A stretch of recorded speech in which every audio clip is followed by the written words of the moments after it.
Boa tarde. Nesse exato momento estamos dando início a mais um programa da Igreja da Libertação. Você, prezado amigo, que tem assistido essa programação, saiba que nesse dia nós temos coisa muito importante para você. No final dessa programação nós estamos querendo realmente orar pela sua família, pelo seu lar. Queremos orar para Deus resolver a situação difícil que você se encontra, se é que você tem situação difícil. Mas se você já é uma pessoa abençoada por Deus, nós queremos orar para que Deus lhe abençoe muito mais ainda. Até porque nós sabemos que as bênçãos de Deus nunca é demais. Por mais que a gente tem, sempre a gente está querendo um pouco mais. Isso é natural de cada ser humano. Nós sabemos que é assim. Nós temos alguma coisa da Bíblia para falar nessa tarde. O que nós vamos mostrar hoje? Vamos continuar falando de José. É uma sequência que nós estamos dando nesse estudo de José, que nós pegamos e estamos levando até chegar no ponto que realmente a gente acha que devemos parar. O que nós vemos aqui hoje? Nós vamos ver os irmãos de José indo pela segunda vez lá no Egito. Nós vemos que José exigiu que ele levasse o seu irmão, que era de pai e mãe, que é aquele chamado Benjamim. E agora nós vamos ver o resultado. Se eles levaram, se eles não levaram, o que aconteceu quando eles chegaram em casa com o pai. Então nós vamos ler no capítulo 43, você que quer acompanhar, do livro de Gênesis.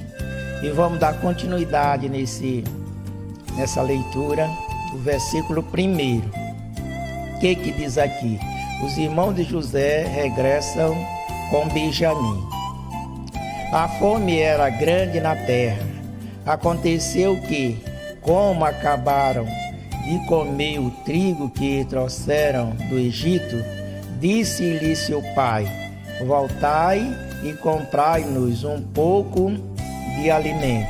Respondeu Judá, dizendo: aquele varão nos protestou fortemente, dizendo: não vereis meu rosto, se o vosso irmão não estiver convosco. Se enviares o nosso irmão conosco, desceremos e te compraremos alimento.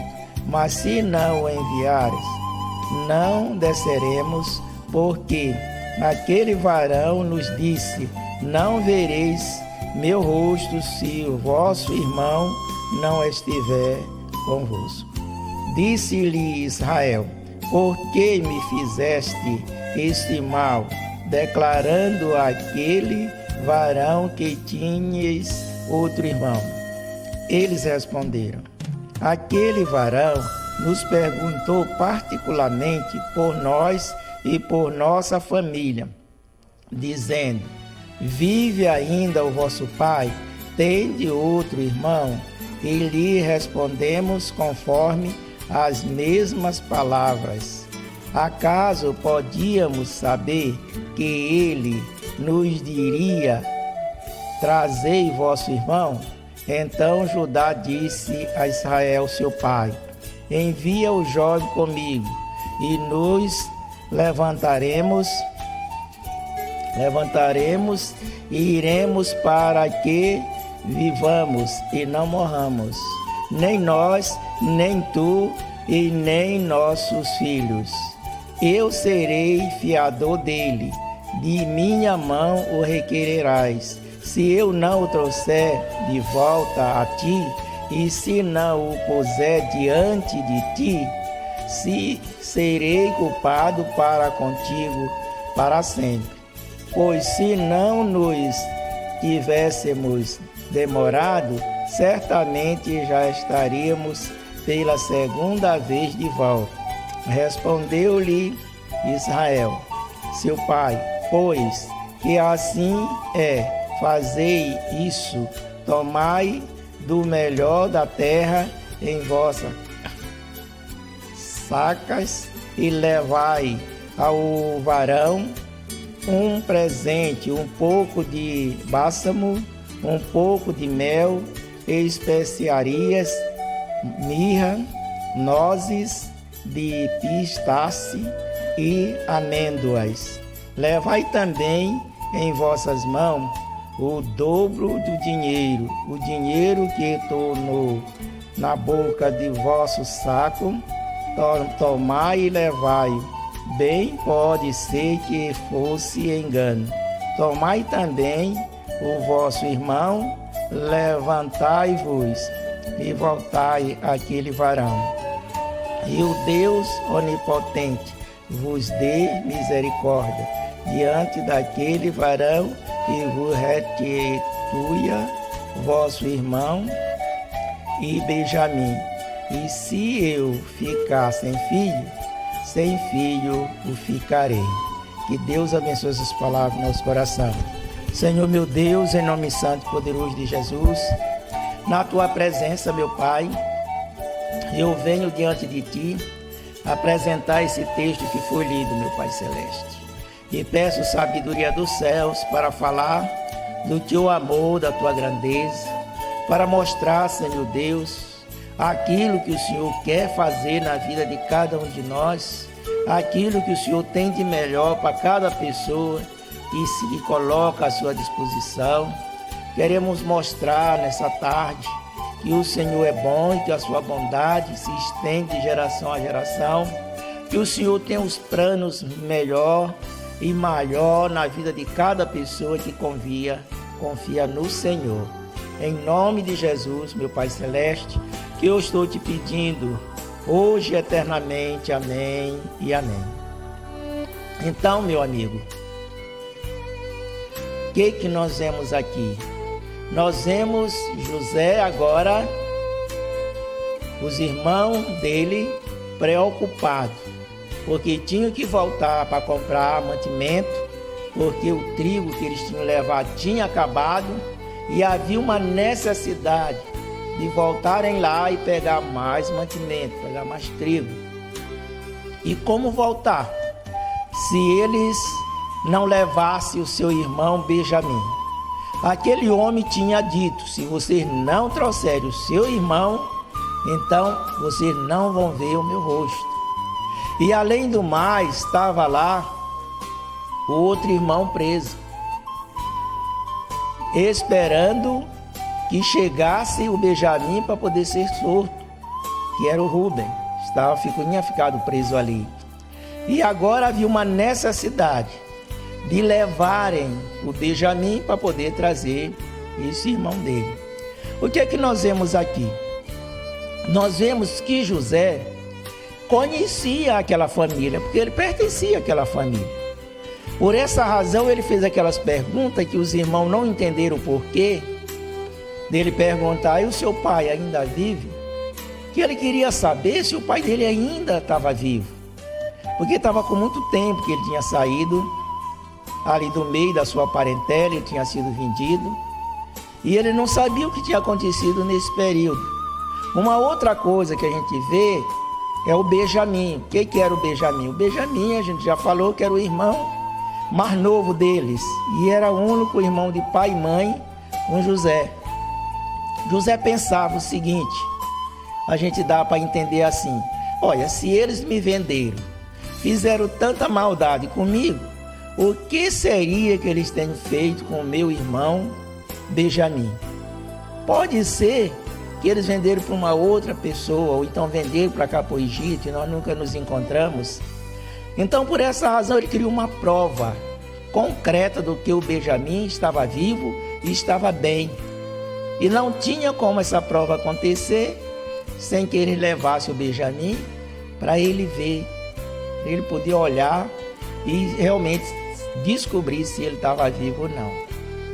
Então, Deus sabe fazer as coisas. Deus tinha planejado do começo a saída de José. Sempre a gente tem falado nisso. Porque o que nós estamos querendo mostrar para você aqui não é tanto a vida de José. Nós estamos querendo mostrar para você é o Deus que esse José servia. Olha, quando você está com Deus e você serve o Deus verdadeiro, o Deus vivo, todas as coisas cooperam para o teu bem. A própria Bíblia já diz isso. Todas as coisas cooperam para o bem daqueles que amam a Deus. Se você é uma pessoa que ama a Deus, todas as coisas vão cooperar para o teu bem. Então não importa o que é, seja que coisa for, mas ela vai cooperar para o teu bem. Às vezes no começo a gente acha que aquela coisa é uma coisa ruim, que aquela coisa está nos destruindo, que aquela coisa está nos levando para uma ruína. Mas lá no futuro nós vamos ver que foi a melhor coisa que aconteceu, foi aquela coisa ali que aconteceu na nossa vida. Eu tenho muita coisa boa que eu podia contar para você, que aconteceu na minha vida, que no começo, na hora, eu não sabia que era uma coisa boa. Mas Deus estava providenciando uma coisa bem melhor lá na frente para mim. E isso é maravilhoso. Quando a gente descobre lá no futuro aquilo que Deus fez hoje, que realmente era uma coisa boa, que não tinha como ser melhor do que ser dessa maneira. Aqui estava acontecendo com José. Ele tinha sido levado preso, tinha sofrido bastante, tinha passado por situações difíceis, mas agora ele estava entendendo que ali foi uma providência divina. A melhor coisa que Deus tinha feito na vida do José foi ter levado ele para lá, ele ter ido ali sendo escravo. Foi a melhor coisa que aconteceu na vida dele. Porque se ele não tivesse sido levado para aquele país como escravo, ele não podia entrar lá. Até porque nós que somos brasileiros, nós não temos condições de sair daqui e dizer, eu vou morar lá nos Estados Unidos. Para você morar lá, você tem que se tornar daquele país.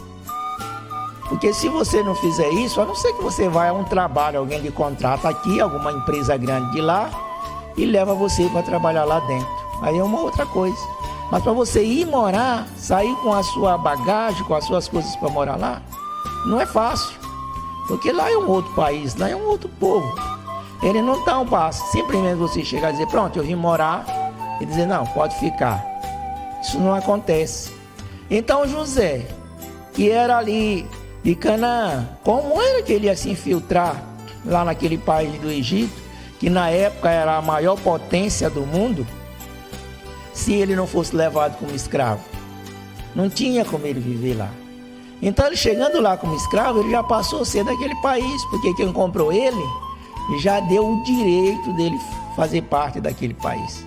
Por essa razão não teve muita dificuldade quando foi para colocar ele como governador, porque ele já era filiado daquele país. Entrou como escravo.